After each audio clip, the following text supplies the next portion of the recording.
2 दिवसांपासून सुरू असलेल्या पावसामुळे शेतकऱ्यांनी पेरणीच्या कामांची लगबग आता सुरू केली आहे। तर पेरणीच्या कामांना आता वेग आलेला आहे। आतापर्यंत सुमारे 50% पेरण्याची कामं ही पूर्ण झालेली आहेत। याआधी सुद्धा पावसानं मोठी ओढ दिली होती आणि त्याच्यामुळे पाऊस लांबल्यामुळे पेरण्या रखडल्या होत्या। मात्र अद्याप अपेक्षित पाऊस न झाल्यामुळे शेतकऱ्यांची चिंता वाढली होती। तर अजूनही आणखी पावसाची अपेक्षा मात्र शेतकऱ्यांना आहे। पेरण्यानंतर पुन्हा पावसाने जर दडी मारली तर कदाचित दुबार पेरणीचं संकट ओढावण्याची भीती आहे।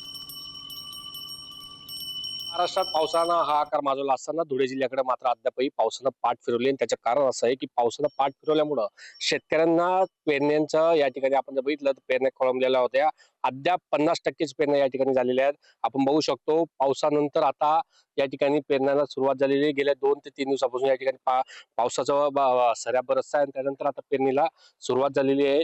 मात्र आपण जर बघितलं तर या महिन्यापर्यंत पेरण्या 100% होऊन जायला होत्या, मात्र अद्यापही पाऊस पुरेसा झालेला नाही, त्यामुळेच पेरण्या या रखडलेल्या आहेत। 50%च पेरण्या अद्याप झालेल्या आहेत आणि यामुळे शेतकरी देखील आता कुठेतरी चिंतित होते। मात्र 2 दिवसापासून जो काही पाऊस सुरू आहे त्या पावसाच्या भरोश्यावर आता शेतकऱ्यांनी या ठिकाणी पेरण्यांना सुरुवात केलेली आहे।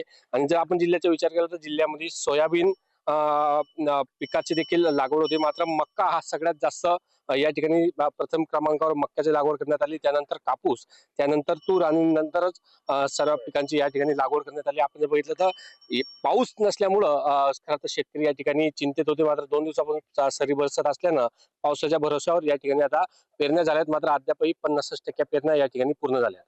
अमोल राजपूत, पुढारी न्यूज, धुळे।